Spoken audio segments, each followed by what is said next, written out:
Okay, welcome everybody. Yeah. Welcome everyone to the YOSI webinar, which focuses on COVID-19 from the perspective of young ophthalmologists. As people join us, a lot of people are joining us already. I'll take you through the journey of YOSI through some brief slides. So YOSI was started in 2014 under the leadership of Dr. Tarun Arora, Dr. Digvijay Singh, Dr. Vijay Sharma. And it started as a social media platform where a lot of people, young ophthalmologists, started getting connected through Facebook and other platforms. We basically focused on three things, that is creating platforms for young ophthalmologists, creating content that is relevant to young ophthalmologists, and finding out their issues and escalating them to the concerned authorities. So this is the team that takes care, which is at the forefront, taking YOSI forward. And we have our official publication, that is the Young Ophthalmologist Times. We have published around 16 issues till now, which have been doing pretty good. They're traveling the world, and we are working on our latest issue, which focuses on pediatric ophthalmology. So we started physical meetings way back in 2015. And then recently, since 2018, we started our national program that is in collaboration with All India Ophthalmic Society. And we have done 2 such programs, and they have been really popular. And we have collaborated with state societies and regional societies to conduct sessions, young ophthalmologist sessions with them all throughout India. And they have been very supportive in these sessions. So these are some glimpses of that. And to take this forward, we had formed state chapters. We have 5 of them till now, and we are working on forming more. We have collaborated with national bodies like Appearance Society, the AIOS, and we conduct the YO Pavilion under the guidance of All India Ophthalmic Society. We have conducted 2 such pavilions till now. In collaboration with the ARC component of AIOS, we conduct a national level quiz as well. And other national conferences have also supported and given platforms for young ophthalmologists to display their work. We conduct an annual writing competition in collaboration with AIOS, and the top winners are given prizes at the AIOS meetings. We have formed collaborations at the international level as well, and have been part of various international meetings. We have helped other young societies in bringing their YO chapters up, and we have collaborated with most of the Young Ophthalmologists Association around.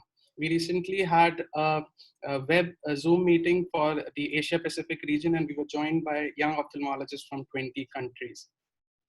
Our other initiatives are like YouTube. Dr. Karan will be talking about it. And the other is the YOSI flash notes, where you get concise information about daily pathologies.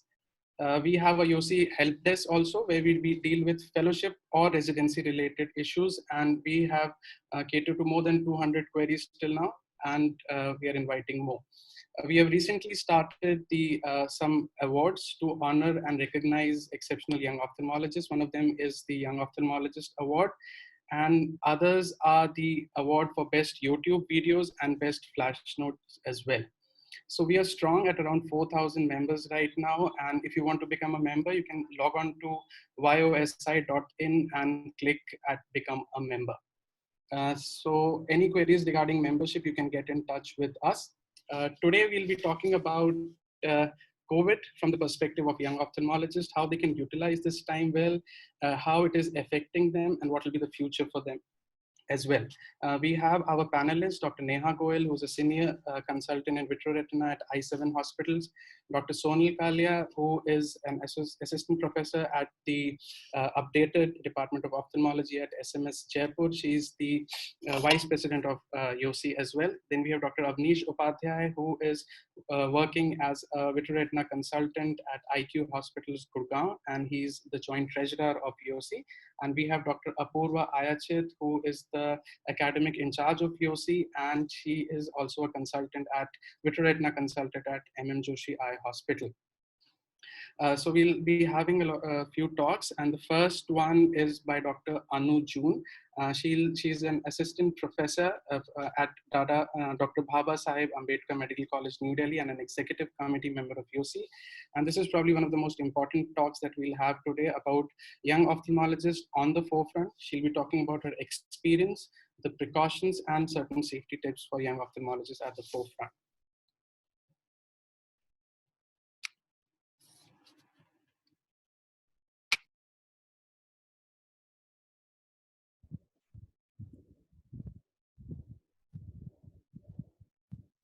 Thank you, Diva Kant. That was a wonderful introduction. I would like to confirm if my slides are visible first before I begin. Yes, ma'am. Slideshow mode. All right. So we're facing this crisis that is COVID-19, and all of us are facing concerns, not just about the contagion, but also because of the misinformation that is all around us. So today I'll be talking about the precautions and safety tips that are to be taken in these times and my experience at the front line in perspective of a young ophthalmologist. Good afternoon, everyone. I'm Dr. Annu Joon, an assistant professor in Dr. Babasaheb Ambedkar Medical College in New Delhi.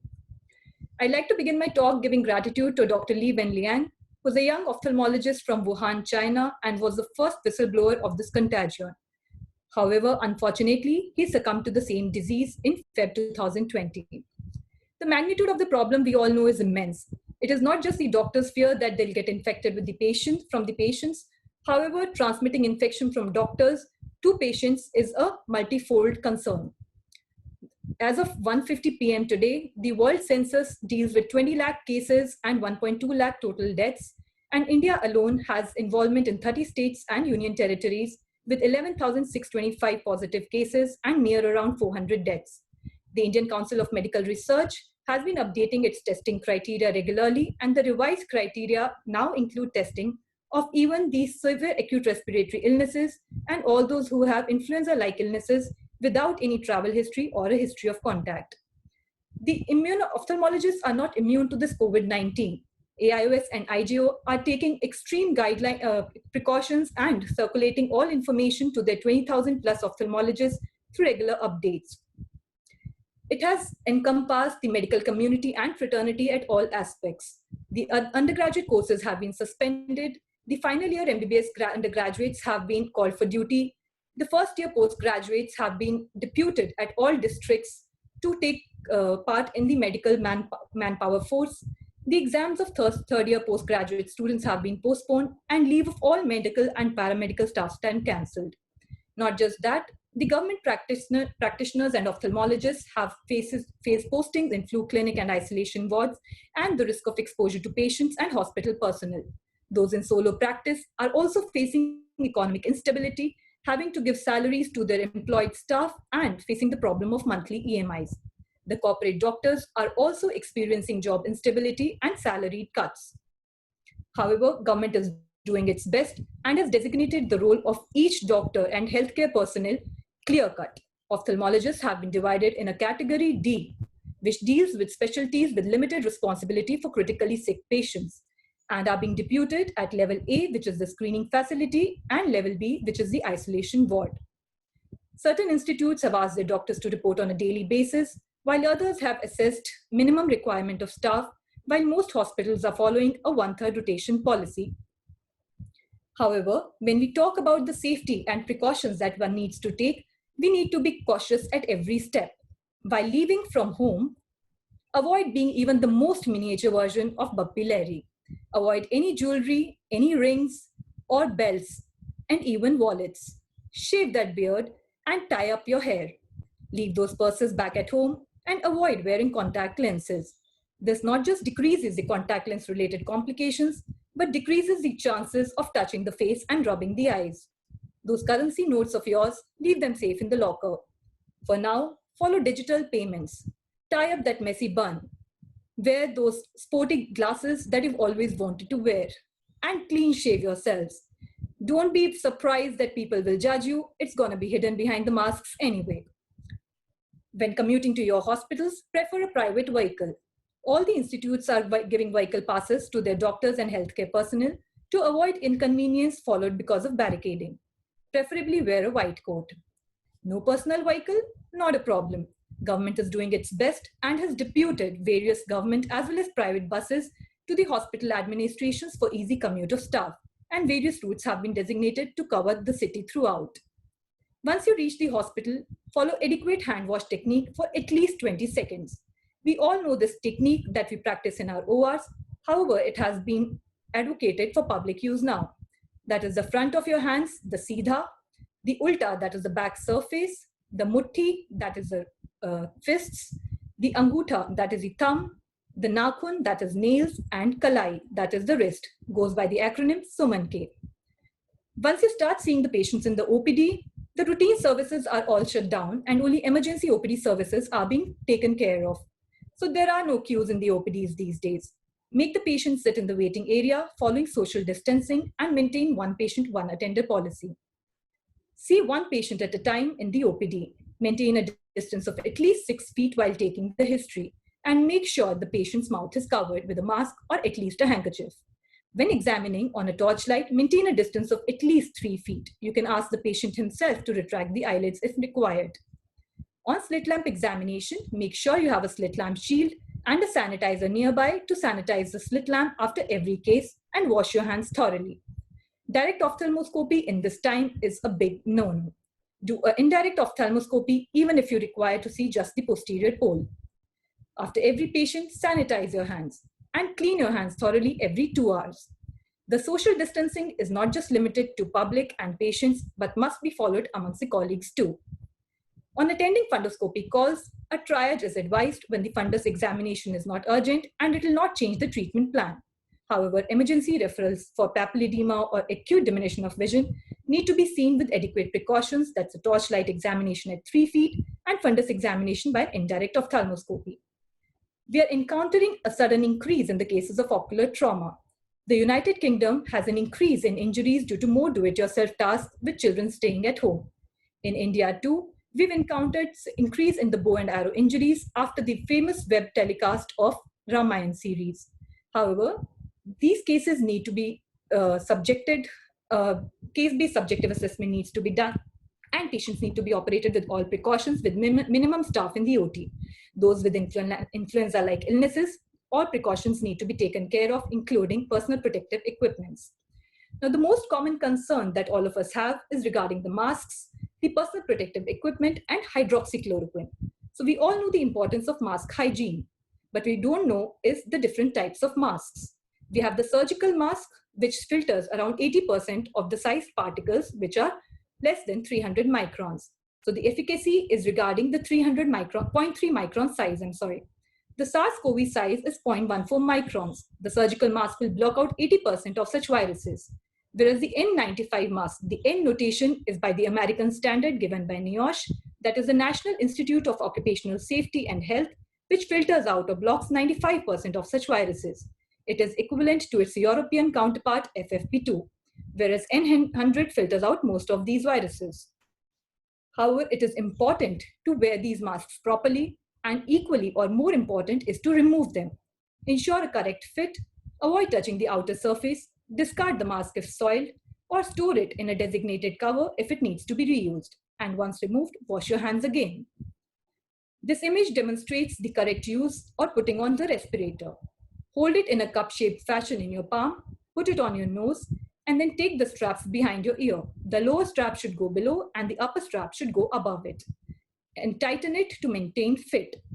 Then press the metal plates on the nose to make sure that there is no leak of air. But while removing the respirator, make sure you do not touch the outer surface because it may be contaminated.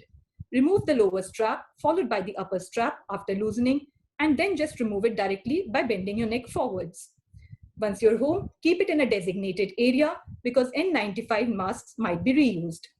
We all have apprehensions about the shortage of N95 in supply and in the public. So we need to reuse such masks. Various techniques and various institutes have described modalities such as UV rays, hydrogen peroxide, microwaving it, sun baking it, or even boiling in water. But what is most important and most useful is what has been issued even by the All India Institute of Medical Sciences. A mask can be reused with equal efficacy after 72 hours, that is on day 4. So if you have 4 masks, you can reuse them for up to 20 days in the following fashion. If you have a mask 1, you come back home and keep it in a separate area in a separate bag, which is labeled as mask 1, bag 1, and let it be, and it can be reused back on day 5. For the second day, use a separate mask which can be reused on day 6, a third mask and a fourth mask which can be reused in a similar fashion, 4 masks giving protection for overall 20 days without hampering its efficacy. We're also overstressed about the shortage of personal protective equipments that we keep hearing around us.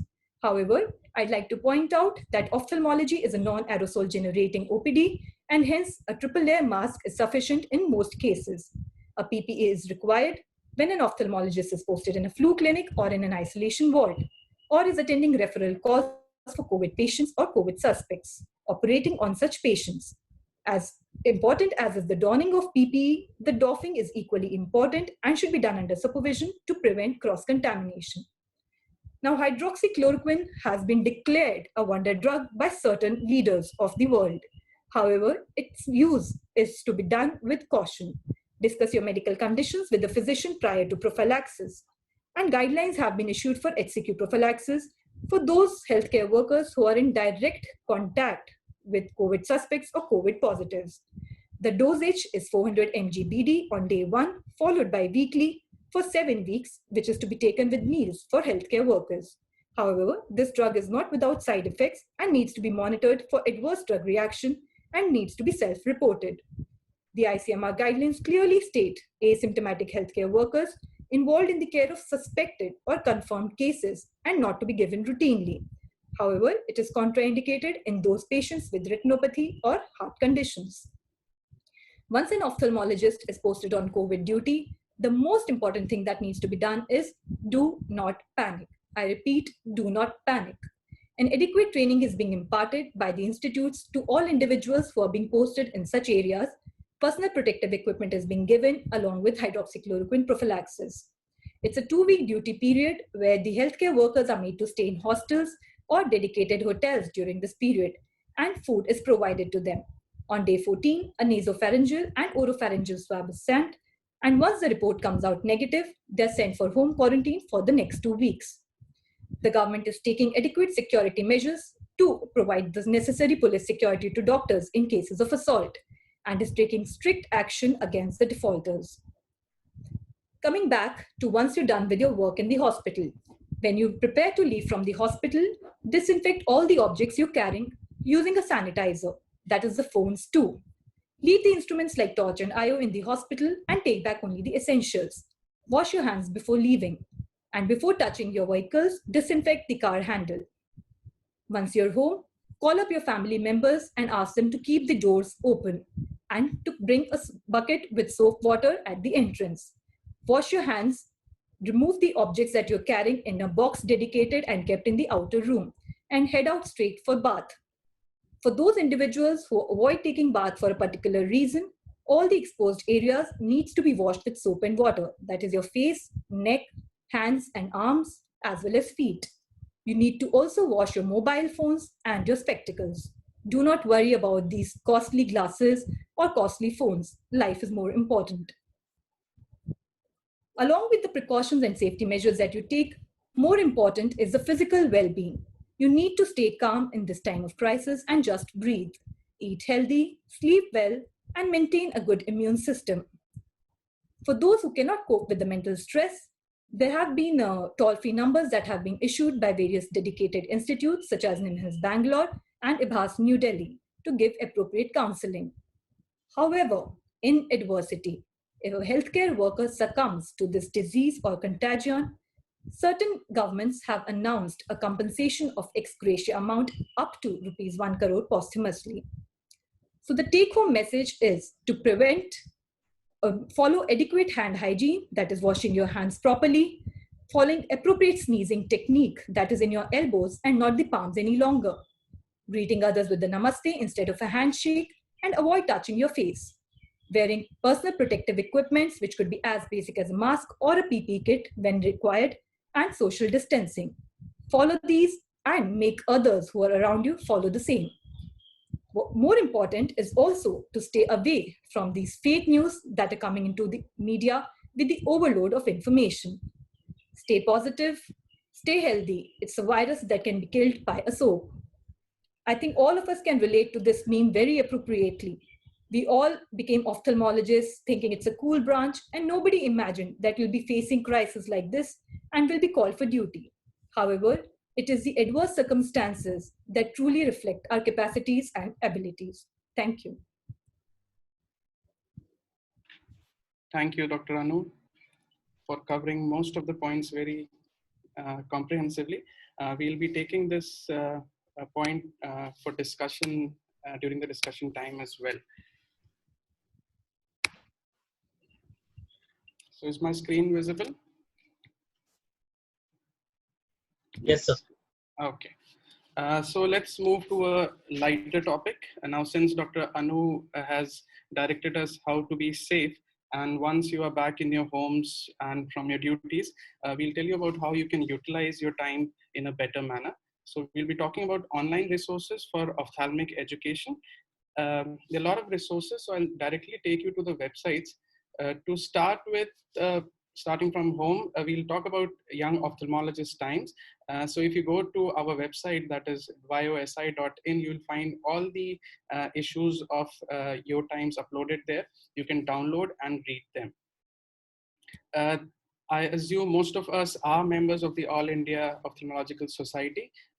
If you go to their website and access the clinical education segment, you will find all the journals and AIOS publications, their CME series, a lot of webinars and YouTube channels, which Dr. Karan will be talking about. So you can find them all here. And another wonderful opportunity that AIOS gives us is the access to the One Network. So if you Google AIOS plus One Network, you'll be directed to this website where it has been detailed how you can access this through your AIOS membership. So this is what a One Network portal looks like.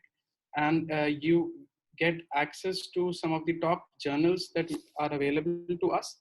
And apart from that, there's certain segments for residents. Then there is a multimedia gallery with a lot of videos and images. And then there is a opportunity to take self-assessment tests as well. So this, either if you are a member of the American Academy or if you are a member of the AIOS, then you can access this. Another initiative by the American Academy is the iWiki, which is, of course, the Wikipedia for ophthalmologists and ophthalmology. And the good part is that you can contribute to it as well.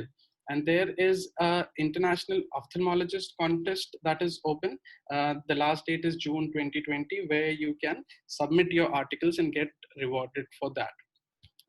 Similarly, if you are a member of the Delhi Ophthalmological Society, then you get access to over 80 journals and of course DOS Times and DGO. So in combining both the One Network and the DOS, most of your journals are taken care of. So next, coming to all of us know about the International Council of Ophthalmology. So they have this e-learning module that is available on their website, which is icoph.org. So there are a lot of resources there, courses which you can take, and then you can access the Atlas of Ophthalmology from the website as well. Then our very own e-Ophtha website, which is maintained by Dr. Partha Pratim.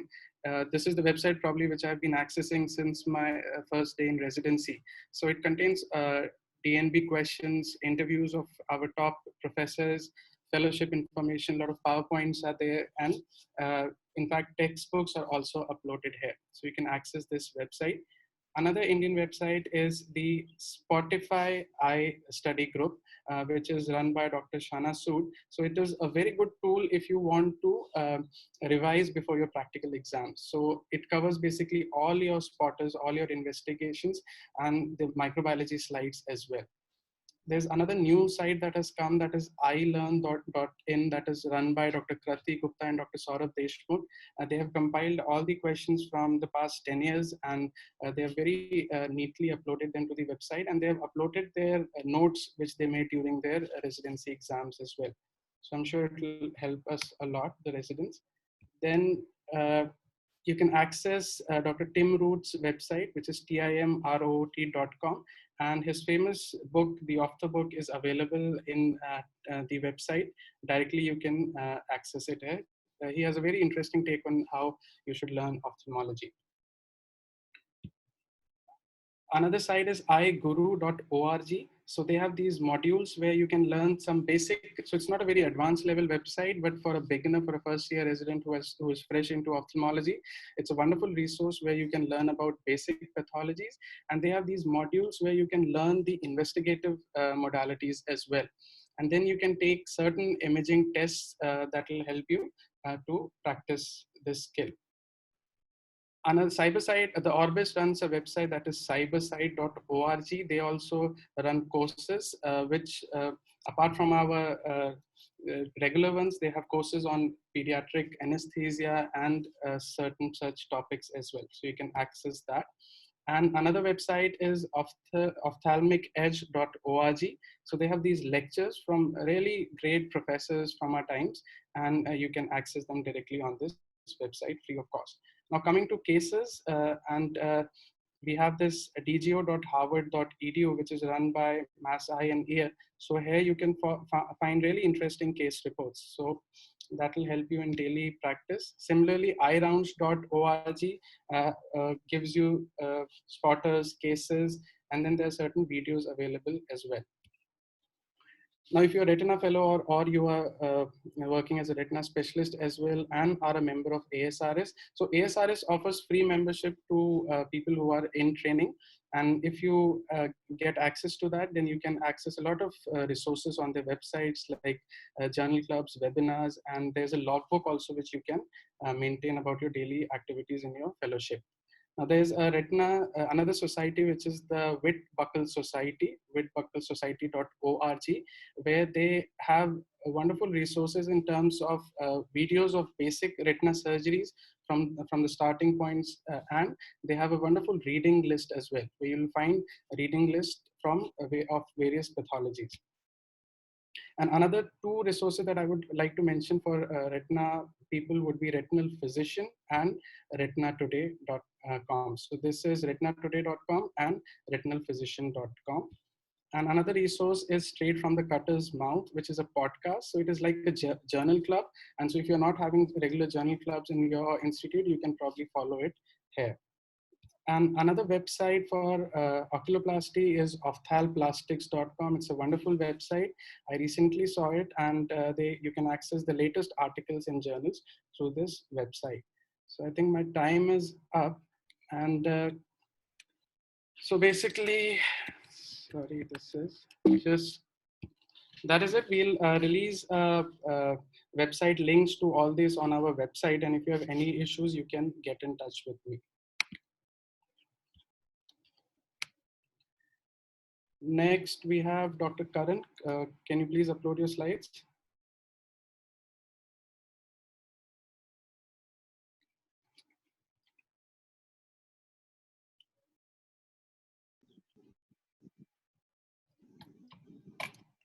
So, is this visible now? Yeah. Yes, please. So, let me start the timer as well. So, yeah, my topic is the ophthalmic video resources and video editing. So, I will be dividing my talk into two parts. The first talk will be on ophthalmic video resources, and the second will be on video editing.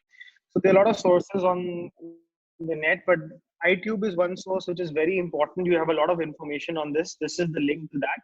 And this is how you access the website. So if you want to go and see, there are a lot of specialties, videos are available over there. So suppose I wanted to see a video on cornea, and over here I've selected a video on big bubble Dalkin and advanced keratoconus in a teenage patient.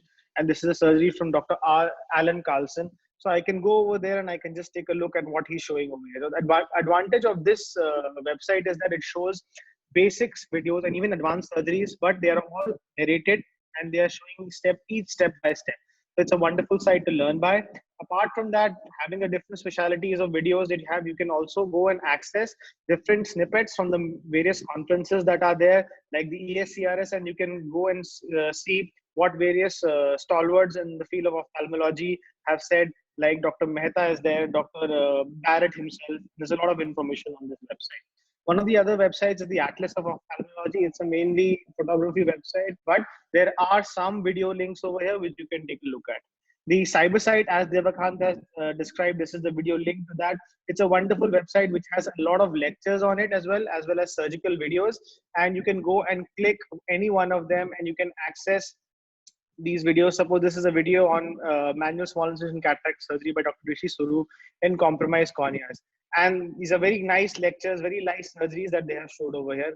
So you can take a look at that as well.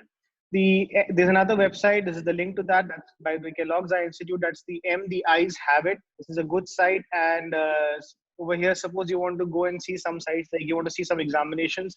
Like suppose if I want to see what visual fields videos are there, so there it shows now what is it, what do you want to do with it, and what does that mean as well. So suppose if I want to go and see how to do an Amsler grid test, and it shows very nicely on how you're supposed to do basics. And similarly, in case of like this, when you're doing a confrontation test, so you can have a look at this. A lot of basic videos are on this website, some small videos collection, but very good basic videos. This is another website, the irounds.org, which is wonderful. I think Diva Kant has covered this topic. And this is also got a lot of plethora of information, from atlas to videos and a lot of stuff. iguru.org was a collaboration of UCLA, Dohania Institute, Arvind Wilza Institute, and Massachusetts Eye and Ear Institute, is also, I think, covered by Diva Kant. This is also got a lot of information of videos, a lot of catalog of them, so you can take a look at them. This is another website if you're interested in neuro-ophthalmology. It's a good link. This is a website that is a must for any postgraduate student in ophthalmology. This is gonioscopy.org, because we are always confused. So suppose I want to, from the basics, you can see different cases also. Now, suppose if I want to go and see what a case of angle recession looks like, I can go and click on different varieties of different steps of angle recession are also seen over here. Now, suppose you see, so clearly you are able to see angle recession over here. And similarly, there are multiple videos on this website, and this is a must video website that any resident should access. Another video source is the Auro Siksha. This is the link to that.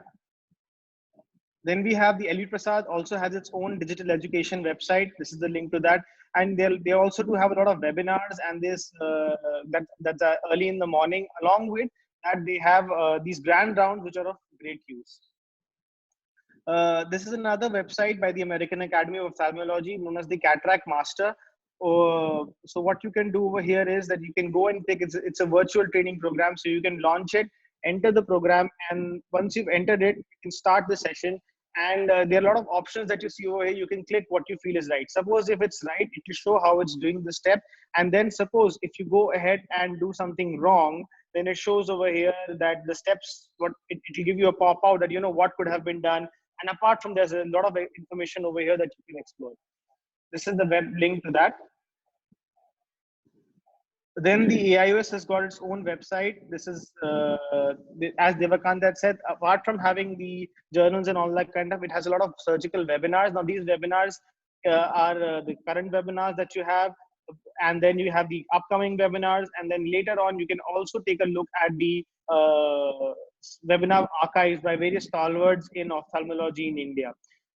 Apart from that, the AIS proceedings currently run by Dr. Arup Chakrabarty sir, and he's got a plethora of information. What he's done is he's collected all conference meetings over the past couple of years.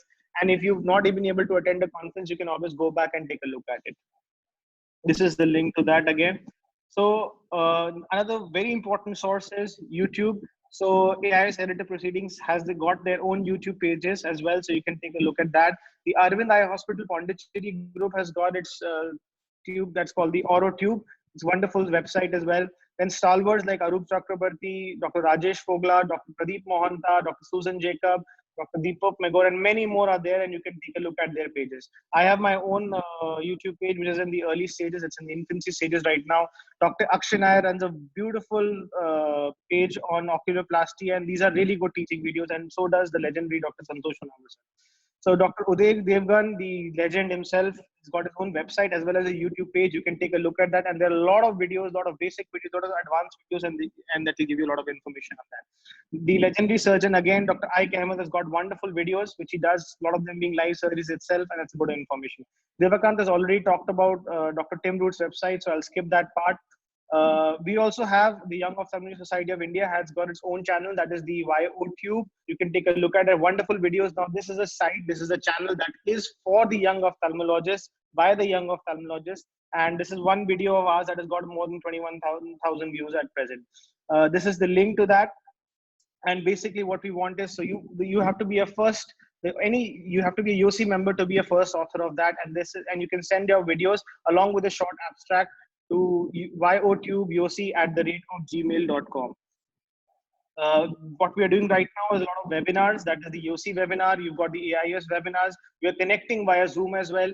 Dr. Sen Gupta has got a wonderful page, that is the Sen Gupta Research Academy. And over here, you've got a lot of video snippets over here and how to do literature review, biostatistics, and a lot of that. Of course, it's a little bit of a paid website. So all modules cost less than 500 rupees, and which is very cheap for what level of stuff that he's teaching over there. Coming to the next part of the talk, that is video editing. Now, editing is the creative force of the filmic reality and the foundation of the filmic art. So there are various video editing softwares that are there. The basic softwares are the iMovie for the Mac, the Windows Movie Maker, and the QuickTime Pro. Advanced softwares are the paid ones, but they are really good, are the Adobe Premiere CC and the Final Cut Pro X. There are various online video editing softwares, and so as the smartphone editing softwares, which are free. Few of them would be the InShot and the Movavi clips.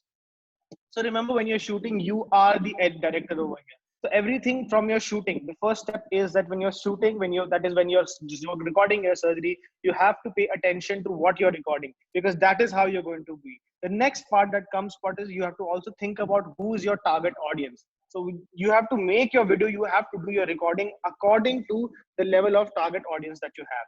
So I use the iMovie software, and I'll be showing steps of the iMovie. However, the basics principles of video editing are the same in any software, and they can be applied over here. So the iMovie Macs generally have a little bit of less of space in the laptop, so you can you have to create another library on an external hard drive.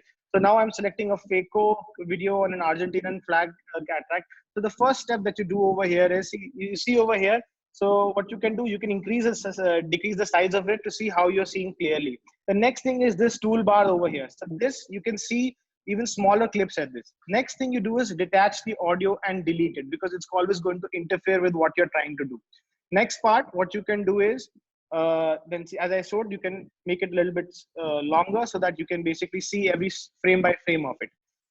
Then a very important tool when you're doing video editing is splitting the clip. So when you split the clip, and then again I've split the clip over here. So you want this slit to, this thing to go a little bit longer. So then I've added a freeze frame over here. Again, you want to show when you're putting your instruments is that you want to focus on this part of the screen over here now a little bit.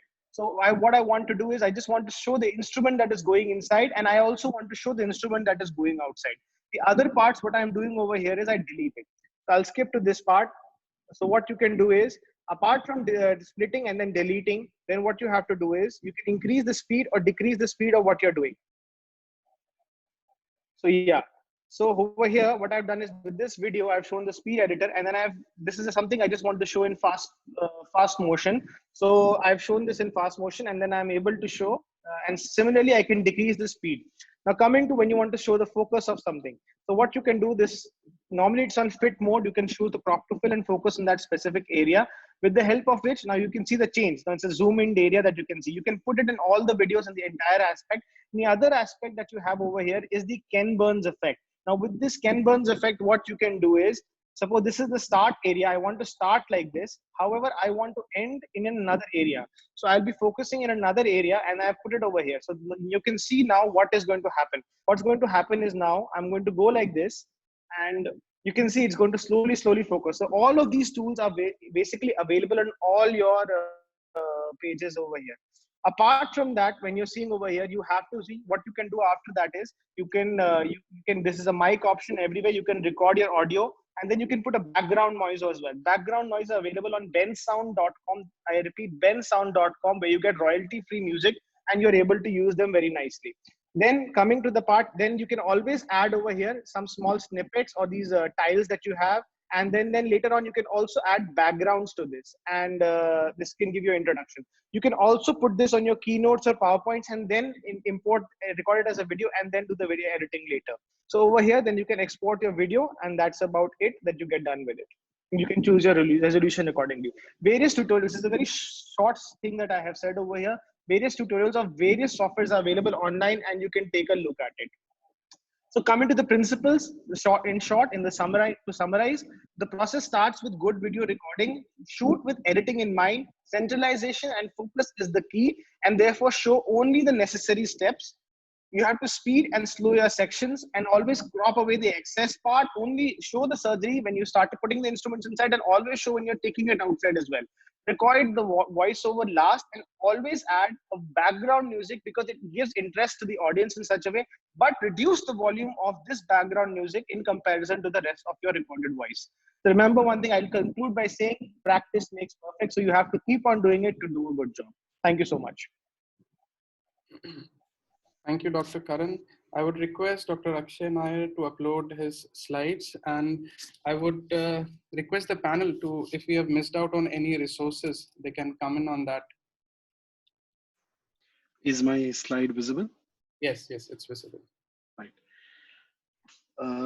I just to add to Dr. Karan's point about video background music, even YouTube has a library of royalty-free audios, so audio clips that can be downloaded, and he's covered that topic beautifully. Great job. I'm Akshay Nair, and I'll be talking about how to build your online presence, since now everybody has to work from home. Most of us here have to work from home, except the frontline fighters. Before I go on, I thought I should share this thing. This is, one of the images that I got on social media about lockdown. If you don't come out of this lockdown with a new skill, some new knowledge, or better health and fitness, you never lack time. You always lack discipline. So I think this is a reminder that we have now, what the time that we have is something that we can use to improve our skills. And if one of the things that we can improve is our online presence. And I'll tell you why. It's important because everything nowadays is done online, whether it's booking a ticket, whether it's choosing a hotel for a vacation, even our conferences, the abstract submission, webinars, as is this, everything is online. So it's only a matter of time that even presentations, even choosing a doctor would be something that people do online. So to have your presence online is important, and not just for patients, but also for your peers, to let them know that you are doing something new. If you have a new instrument, if you have a new machine, or you have an unusual case, or you have an achievement or a presentation at a conference, you would want to highlight that and let people know about that, as long as it is not being overdone. So with that, the first thing that I'd recommend everybody do is, at least when you're beginning into practice, is to have your own website. The reason this is important is because this is your information in your words, the way you like it. And you can market yourself with highlighting your skill sets, letting people know what are your good part, what are your skills, the feedback that patients give, they can be highlighted as testimonials. And also make sure you have ways for people to contact you through your website, and you have to be responsive. Now, this is my website. Thankfully, in oculoplasty, it's a very visual branch where a before and after photograph itself is enough. The first thing you need to do is to register your domain. What is a domain? A domain is www.drxyz.com, or whatever the website name that you give is the domain. There are different websites like GoDaddy, Wix, or MailChimp, which allow you to register your domain. The next is to build the content in your website and then build a site map. So if just like building a PowerPoint slide where you have a canvas and you can drag and drop text and images, increase the size of the font, you can do the same while making your website. A website building tool that most of these domains offer is very simple. And if you cannot do that, then you can always look for a web designer who is cost effective and can help you do that. The next thing that you can do is to build your presence on Facebook. It is the necessary evil on our lives. A few things that you need to know is that the average age of the user on Facebook is about 40 years. So target that audience, but it's got limited reach, because whatever you post on Facebook is something that goes out to a circle of friends or people whom you already know. Unless you pay for a promotional or a pushed ad, it doesn't reach out to people who don't know you already. So you need to be a little careful. Also, when you're on Facebook, it's better not to wade into issues of politics, give your opinion on issues of the government. It's better to stay clear and stick to what you're trying to do. Also, it's important that if you do post something that may be too graphic, which is relevant for an oculoplastic surgeon, Facebook may not run it because it considers that as a violation of their policies. The next is Instagram. Now, surprisingly, I'm sure all of us know what it is. This is a very productive marketing tool if it is used in that way. The key is to use the right hashtags. Hashtags are terms that that are assigned when you put the hashtag mark and the word after it. Now, say for example, if you look for hashtag LASIK. In the past week alone, you've got 2 lakh posts on LASIK. And as you can see, not all of them are about the surgery. Some of them are about patients who had a LASIK surgery. Some of them are about the actual LASIK surgery itself. Cataract surgery, on the other hand, has far fewer posts, about 34,000 odd only. So you need to figure out which is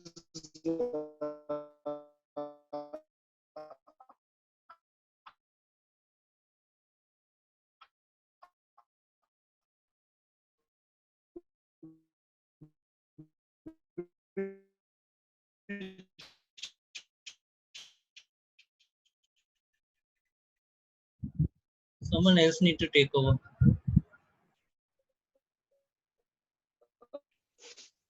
People search for hashtags, patients, especially prospective patients, the younger age group. In Instagram, the average age is 23, about it. And if they come onto your Insta doctor, because all you share on that page.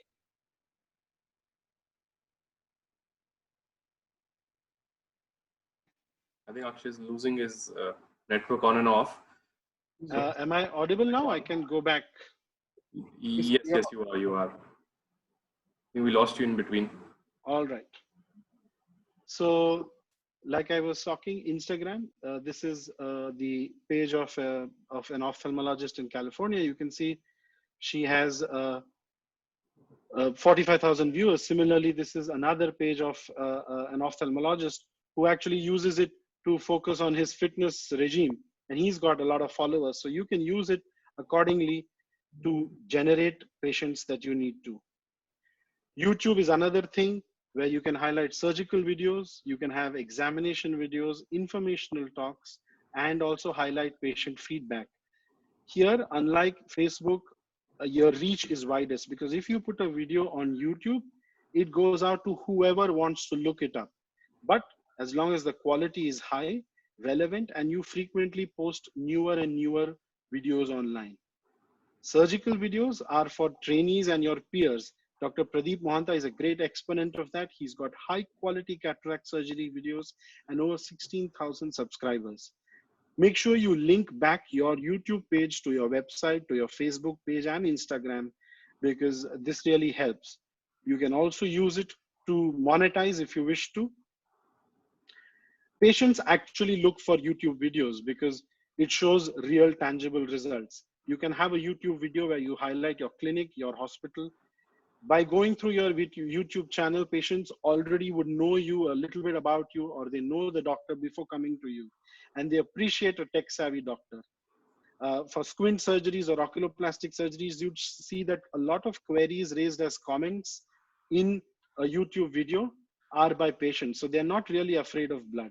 This was an excellent video about Dr. Milind Naik operating a ptosis surgery patient who was actually a trainee in ophthalmology. And her own experience was uploaded, and it's a very popular video that patients like to see. A little bit of my experience. Now I get a lot of my patient views through my website because thankfully, it's a visual branch. So before after photo, like I mentioned, is very useful. Always on your website, link back a phone number or an email link, as well as your social media links there, so that patients can come back and get in touch with you. You can also allow for teleconsultations, as is the norm nowadays.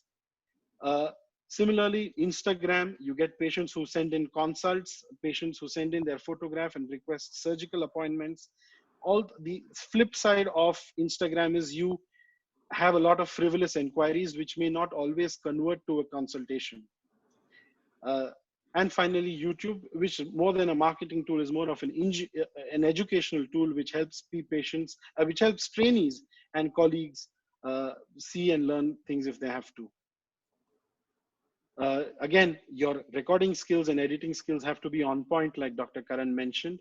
And because it's open to everybody to comment, you have to be very quick to manage these things. So in summary, you need to start early, and with this lockdown period that we have on hand, we can use that to build your own website, to make your Instagram and Facebook page more relevant. It has an incubation period. What you do now will pay dividends only 6 months or a year down the line, as long as you are consistent. 3 things that you should not be doing or revealing online is your pricing when it comes to surgeries, etc.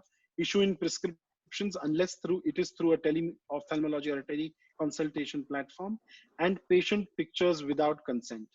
These are important things. And if you do release patients' photos or identifiable photos on social media, make sure you have their consent. I'm not here to judge whether paid promotion is ethical or not. It is available and can be used and is being used by medical professionals to reach out to prospective patients. So I think this time for people who are just into practice is ideal to begin making your social media presence and marketing yourself online. That was very well put, Akshay. Fantastic presentation. It kind of covers everything. So maybe we could go to the panel once, Diva Kant, if I think. So there are a few questions on the website. So Dr. Pradeep from Gulbarga has asked Dr. Karan, what is the name of the video editing software and whether it is available for Windows or not? Thank you for the question, Doctor. The software that I have used is iMovie, which is available with all the Macs and all the Apple laptops and the desktops. However, it is not a platform for Windows. There are requests for them for this. We will be coming out with the videos soon on editing on various Windows software. So please stay tuned for that in a couple of weeks. And another however, question, the principles of video editing are the same in any software. Another question for Dr. Karan from Amanpreet Singh from Amritsar. It's been asked that which camera and beam splitter you use for video recording and from where to buy it. So we are using a DSLR based camera right now. I am not sure about the details of the beam splitter. The one person to contact regarding what's a camera and what information to use is Dr. Satish said. You can contact me via my email and I'll share you his details. He's somebody who's got a very good knowledge on various cameras and how to use them and he has his own. He gives them all also for a nominal price. And then there's a question from Bhatia Shinde from Mumbai. So he's asking that how CMEs and conferences will be affected after COVID-19. So maybe our academic in charge, Dr. Apoorva, can take that question. You have to unmute. You have to unmute your. So he's asking what will happen to actual conferences? Yes, yes. How CMEs and conferences will be affected post COVID-19? I think that's a very interesting question, considering how many Zoom webinars and webinars in general we are having in the last couple of days ever since lockdown started. So, I really feel personally that these webinars are being more productive. There's more one-on-one interaction and it's kind of more replete with scientific content than actual conferences, but that's just my personal opinion. So considering the environmental impact of flying and the problems of this pandemic, I don't know how far it will go.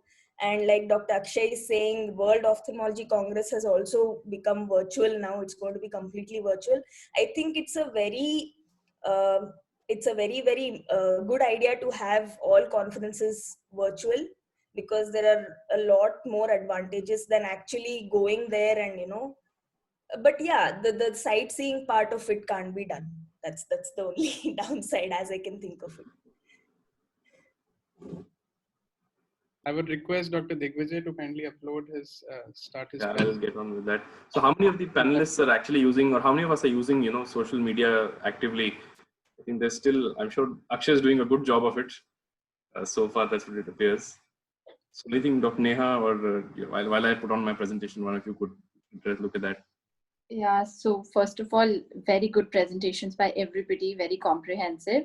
But yeah, that's a good question, Dr. Digvijay, because, you know, I think it depends largely on the area where you're practicing and also on where most majority of your patients come from. So if, you know, you like what Dr. Akshay also showed, it largely relies on internet and, you know, phone and social media. But I would say that maybe even over 50% of at least my patients would be ones who don't have access to this or who don't use it for this, and they rely a lot on word of mouth, and which is what a lot of practitioners will tell you, that it's, you know, word of mouth which spreads them.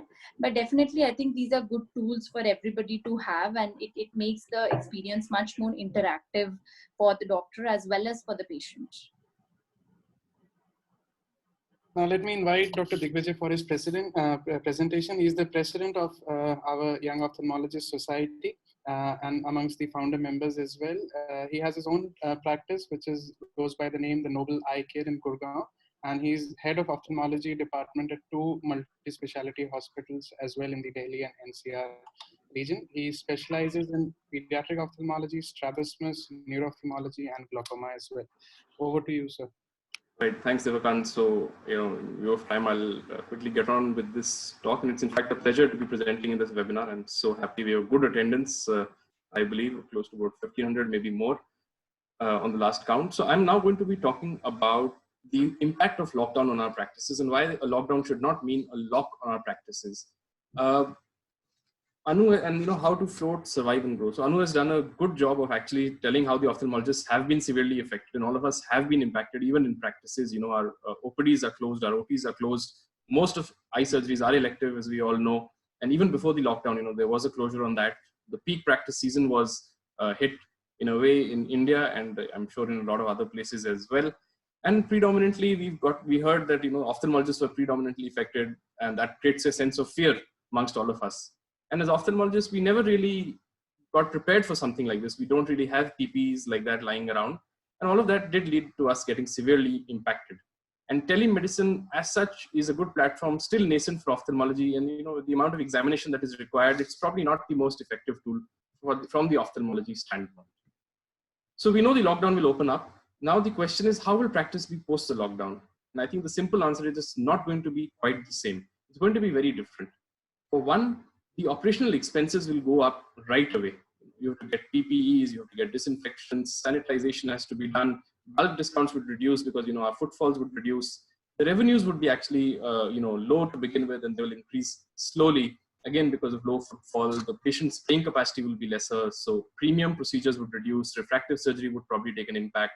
Medical tourism, for one, would definitely reduce. You know, it'll take a long time to come back. For charitable practices, you know, the fundings may dry up, and there'll be other administrative issues as well related to insurance. You may want to renegotiate rates, you know, the accreditation, the empanelment criteria may change a little bit. So there would be a lot of changes there, and we would actually have to get used to what is going to be the new normal. So it's the new normal is what we'll realize in some time now, and it will no longer be what it was earlier, at least for a good time to come. So let's look at it from a young practice point of view. So what are the challenges for a young practice? See, the first and foremost probably is financial, because all of us who've started a practice recently would have EMIs to pay. There would be large loans. We'd be spending a lot more money on marketing overall as compared to probably an established practice. Our reserves would be low, and that I think is something that will hit us in this period, because we would not have enough of contingency funds lying with us for a closure, something like this. A lot of the young doctors are visiting multiple centers, going to multiple towns. And when that is happening, something like a lockdown would lead to a major impact on that. And probably even afterwards, you know, there would be a safety issue in going around to too many places. As young practitioners, we don't have a very good supporting team. You know, there would be attrition possibly after the lockdown opens up. And all in all, it's going to be a problem because our brand is not rooted, and there would be an existential problem. So people would tend to remember the older practices or the more established practices a lot more after a closure period than the young practices. And it would be a lot of effort to come back up. But that said and done, it's nothing that we can't survive. We have to be positive. The world still exists. It's not gone anywhere. So relax, be positive. The first survival tip is probably that, and the most important. And with a cool mind, make a post-lockdown plan. And we'll come to some of those points in the next few slides. You need to decide what you have to do next. You need to understand the norms and plan accordingly. Order your protection equipment, order your masks, keep in touch with your staff, roster them as it has to happen. Get receivables. So practices who have any receivables from insurance, from CGHS, from ECHS, or from other hospitals where you've been going, you need to remind them, you need to get after them, and you need to get your receivables, because that's the first and foremost step from that point, and is to get what people owe you, and then one has to reduce the expenditures after that. See, one has to start planning for something like this again in the future. So you have to make a contingency plan, and that is a very, very important point here as well. And we need to think in terms of adopting new technologies. And remember, the prime focus now has to be your practice. So if you were going to more than one places, you now need to start focusing predominantly on your practice. That's the only way to get it to go up. And I think the point that is most important is acquire new knowledge. This is the period to do that. Webinars like the one that we have now, there are plenty such more. So you can acquire knowledge. You have the time now. You have the luxury to sit and read something you probably didn't have earlier. So utilize all of that. Now, if you are running your practice during the lockdown period, then there are a few things that you must know. The first is safety. And I think Annu has covered that. The safety for yourself, for the staff, for the patients is very, very, very important. The other things that you could do is to collaborate with other practices. So if you have other practices in your area, maybe 3 or 4 in one locality, then you could open on a Monday, somebody could open on a Tuesday, somebody could open on a Wednesday. That way, each of you do get a footfall on the day that you're open, and at the same time, you reduce your risk. So collaboration is an important part at this time. Start teleconsulting. A lot of us may not have registered with teleconsulting apps or providers as of now. This is the time to do that. It is going to be something more and more important in the future. So one should now register with teleconsulting at this time and keep yourself updated along with that. And you must maintain your facilities. So even if your practices are completely closed or you're not going at all, and since there aren't many ophthalmic emergencies, that could be the case for many of us, make sure that your clinics or your practices get open, the OTs get fumigated, the areas get fumigated, they get cleaned, and that portion, so that when it opens up, you're ready and you're up and running at that point itself. Now, let's look at a few specific things in the post-lockdown period. First is safety. Again, a lot of it has been covered, but you must establish a standard operating protocol for your practice and clinic. It will be specific for you. And there are many guidelines available from different societies, and different countries and governments would have it for people who join from outside the country. You could look at the one that's valid for you. You need to train your staff. You need to execute them, maybe do a try run, configure your clinic for social distancing, your OPD, your waiting area needs to change for social distancing, and keep abreast with the happenings. There would be new guidelines and they're changing all the time. So every few days we're getting a new guideline. So you must be aware, you must be updated with what is happening. In India, we have the Arogya Setu app, which the government has released. It is an app which you can download. And if there is a COVID patient or a COVID suspect who comes in contact with you, the app sends you a notification. Likewise, get your staff to download it, ask your patients to download the app. Those are important. And remember the risk of quarantine. If you get a COVID patient in your clinic or your staff develops an infection or you develop an infection, then remember your clinic would get quarantined for a long period of time. And that's a closure that you don't want. So you must make sure that you have proper practices, including a COVID screening station outside your practice. From the operational standpoint, keeping in view these guidelines, you could need to increase your working hours or change them so that you can get more patients in and yet have a social distancing between them. You don't need to crowd your clinics, maybe work on a weekend if needed. That way, you need to reconfigure your OT practices. So now you need more time between changeover between the operating in the operating room between two patients. You need to fumigate it. You need to ventilate it. So you can't now have a long line of OT one after another. I do hope our practices come back to having a lot of OT again soon, but you do need to reconfigure the OT from that point. Go digital. This is the time to get digitize your practice in terms of digital EMRs, get digital payments. You may need to adopt new technology for telemedicine, teleconsultations. That's important. And strengthen your consents. So there is a risk that if a patient gets COVID from a particular practice, he could sue you. So you need to have patient consents, and these have already been given out by the All India's Ophthalmic Society, and there will be other societies which would have them out soon. So you must strengthen and must make sure this is followed. On the human resource perspective, you need to relook at your staff requirements. You may not need that much staff anymore. You need to get your staff to start doing multitasking. And that is one important overhead overall is the staff in terms of your financial commitments. And you need to look at alternate salary models. So you could shift staff on having a variable component on salary, shift them to part-time, roster them to reduce the overtime maybe, or do a pay per case use. So pay per case system. So you could do all of that for the staff. On the finance perspective, you need to look at the commitments such as the EMIs and loans. And like I said, we may have a lot of those in the young practices. The government has given a moratorium, so you could delay the payment, but ideally if you can, it is better to pay now. Become frugal on your overheads. So you could look at stationery, electricity, your pantry, those costs. Every penny saved is a penny earned in one way. So you need to become frugal on that. And you need to make sure that you're not spending more than what you're getting, though that may be the case initially. You need to look at alternate sources of income. And that's an important thing. You could look at things like the opticals, if you didn't have it, or some research, but alternate sources of incomes are there. Postpone called capital expenses. Don't buy any new equipment right away. Or if you need to first think about it, do you really need it? Could you push it by a few months down the line? And you now need to start creating a contingency fund. This could happen again. We weren't prepared the first time. This time we should have some reserve. You need to start working on that.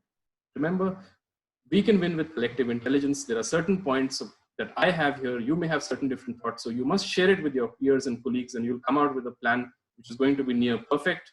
And as a teamwork, nothing is insurmountable. Every storm will pass. And we need to collaborate. This is not the time to become overtly competitive. This is the time to work together because our approach will matter. Stay positive, stay safe. Thank you.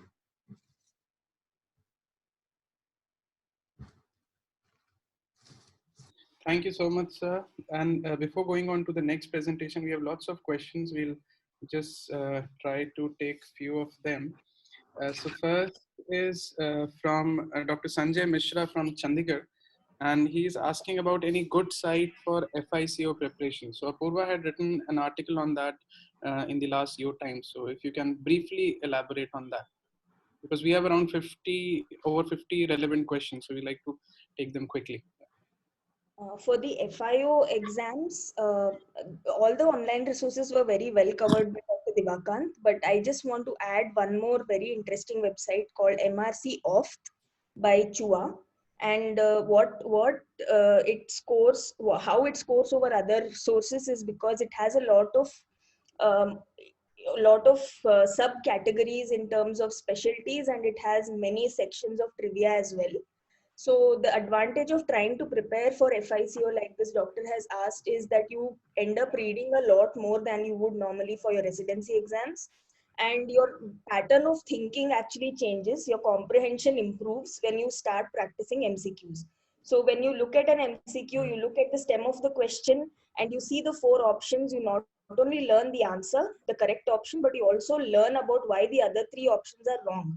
So your knowledge base increases. So I would really encourage all residents, especially to prepare for FICO exams and practice a lot of MCQs and look at a lot of online resources like Diva Kant has elaborated. And it's a very good thing to finish your FICO exams along with your residency. Thank you, Apoorva. There's a question by Dr. Atul Sharma from Lucknow. Is asking about how to save ourselves, but probably that has been covered by Dr. Annu. Dr. Manjula from Mumbai says that she has been trying to access the AO1 network, but has been unable to do it with her AIOS membership number. So probably you can mail us or mail directly the AIOS office. They will help you in resolving the issue. Dr. Deepthi from Panvel is asking how to clean everything in between 2 patients in OPD, especially the trial frame and glasses from trial set once we start OPD after the lockdown. So Dr. Annu, do you want to take that question? It's a good question. As of now, we are avoiding refractions and routine spectacle testing. But once the lockdown is over, I think we should be wearing gloves, and the trial frame definitely needs to be cleaned in between the cases. However, the lenses are going on only in the shelves of the trial frame. Ask the patient not to touch the trial frame or adjust, And you yourselves can sanitize your hands with the sanitizer, wearing the gloves while rotating the trial frames for astigmatic lenses, I feel. Okay. Then Dr. Ramesh Chandra has said from Odisha that very nice discussion. Dr. Mansi from Surat, she's asking, do we need N95 mask only or any mask is good? Dr. Sonal, can you help us with that question? I think for now, using a mask which is available nearest to you and not waiting for an N95 would be the best practice. If you have access to an N95, however, the principles of using 4 N95s over 20 days has been explained beautifully by Dr. Annu, and we should follow those practices. Thank you. Dr. Kamal from Dhaka, he has asked that eye problems in COVID-19, what are they and how to manage an eye problem in a suspected corona case? So Dr. Anu, do you want to take that? Yes, Dr. Kamal from Dhaka. Most of the reference calls that we are receiving from COVID wards are mainly for conjunctivitis. We are attending those calls wearing full PPEs along with the eye masks and gloves and shoe covers. However, the other cases that are coming in, they're not restricted to COVID patients, like the trauma cases that we're experiencing or the lens-induced complications like LIGs. Those are the emergencies that we're witnessing right now. So the patients who are having any sort of influenza-like illness needs to be treated as a COVID positive case, and all precautions, including PPE, N95, need to be taken care of when you're seeing such patients or operating on them. If it's an asymptomatic patient, yes, we prefer using only N95 and wear gloves while examining such patients. Thank you so much. Dr. Sohil Sharma from Shimla wants video lectures on perimetry, optics, and refraction. Please mail us and we will send them to you. Dr. Shinde from, we have taken that question. Okay, this is Dr. Vakil Ahmed has appreciated Dr. Anu's talk. This is okay. Dr. Aman, Dr. Rifrano from Indonesia. So he's asking Dr. Akshay. He's asking something about telemedicine. He wants to elaborate. Wants you to elaborate something on telemedicine. Yeah. So telemedicine, while it is in India, at least the Board of Governors of the MCI has enlarged or expanded the scope of practice of telemedicine to include prescriptions. In terms of ophthalmology, unless it is something that can be treatable on the basis of symptoms alone, like a conjunctivitis or dry eye or something of that sort, it really has limited applications. But the primary application that it does have is in using it as a triage tool, so that a patient who comes to the center can be put in connection with the ophthalmologist, who can then use it to triage and figure out whether it needs a consultation in person or not. Okay, thank you so much. Dr. Shravan Masurkar from Bagalkot has commented that Filmora app can be used for Windows. That's his comment. Dr. Goli Sridhar from Hyderabad asks from Dr. Akshay whether promotion in social media, does it lead to any ethical issues? Yeah, so like I said in my last slide, that's for each of us to decide whether we want to go in and pay for advertisements on websites or push advertisements in Facebook. At the end of the day, we are under the service providing bracket, and we are just letting people know that there is this service available at this clinic or this hospital, and here are our credentials, here are our testimonials, and this is how good we are. The final choice remains with the patient, and so I think there is a role for advertisement and promotions for ophthalmic hospitals in social media and on the internet in general. Whether you choose to do it or not, I think is a very personal decision for each of us to make. Another very good question from Akshay Nair from Bangalore. He is asking, what can a fellow or a resident do to increase his online presence, as we don't have an existing practice or a job as of now? Yeah, but that's a great question. And I think at the end of the day, we need to ask ourselves, what is the aim of building an online presence? we as a practitioner, as an owner of a practice, or as a person who's operating or working, the aim of building a practice presence online is to make people aware that you're operating or you're working at a certain place, or these are your skill sets, so that builds to building up of your practice. I think it's a step that as a trainee may be too premature, but at least you can decide in terms of what you need to do or what you want to, and be prepared so that the moment you take the plunge, you are ready with it. Dr. Watson from Salim has congratulated everybody for nice presentations. Yes, Dr. Sonal, you want to say something? Yeah, I just wanted to remind everyone about Dr. Pranesh Balasubramaniam and his channel on YouTube, King Crux. So I think he started it long back in his residency itself, and he's doing a great job by educating a lot of people, including his paramedical staff and medical students also. So I think as a fellow and trainee for an online presence, building exercise teaching activity can be started, and obviously associate yourself with YOSI as soon as possible. I'll just add a little bit over here. I missed that part. Dr. Pranesh's channel is definitely something you should see. It's beautiful.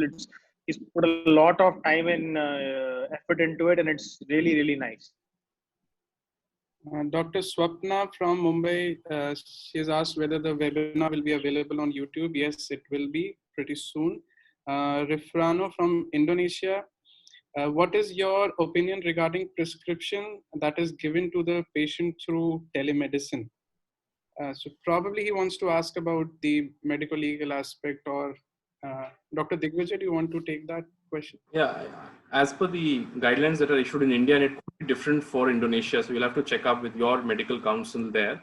But you need to provide a written prescription to the patient, and there are a certain schedule of drugs that you can or cannot prescribe. For ophthalmology, most of the times over-the-counter drugs, lubricants, including certain forms of antibiotics, have been permitted now by the council here. It could be different in Indonesia. So maybe it's possibly country specific rather than across the world the same. But you should provide a written prescription. That is the norm. So the organization that I am working in, so we have switched to a teleconsultation platform right now, and that platform is connected to the EMR as well. So whenever we finish a consultation, the consultation is done via WhatsApp and a Zoom app, and then we do it. We send a printed prescription on the WhatsApp itself. So probably we'll go ahead with a lot of questions are left. We'll finish Dr. Soumya's talk first and then take questions after that. Dr. Soumya, while you upload your talk, I'll take another question. That is to Dr. Karan from Dr. Anshuman Goswami. He has thanked everybody for excellent presentation. And what is your feedback from patients regarding surgical videos? Do they frighten them, or does it have a negative impact on them? I think somebody better to answer this question is Dr. Akshay Nair, because he deals with a lot of oculoplasty videos. Cataract surgical videos do not frighten the patients as much as the oculoplasty videos do, particularly when you're doing evisceration. I heard a lot of comments on a very prominent oculoplasty surgeon of India when he had posted a video of evisceration on YouTube. There was a lot of comments on that. Akshay, I think Akshay can take up this topic because he's got a good online presence on this and he deals with patients on that. Yeah, so there are certain patients who are definitely queasy and don't enjoy seeing live surgery and on video. But I think more than that, what really convinces a patient in terms of a surgery procedure is seeing before and an after picture, or talking to a patient who's undergone a similar procedure. So if there are patients who are not comfortable, then you do not want to, I think at the end of the day, it's a decision that they make if they're seeing it themselves, or if you can ask them if they'd like to see a video that, deals about the surgery that they're going to undergo, and if they're comfortable, they can watch it. It's a tricky situation. Not all patients are comfortable, so you'll have to tread that line very carefully.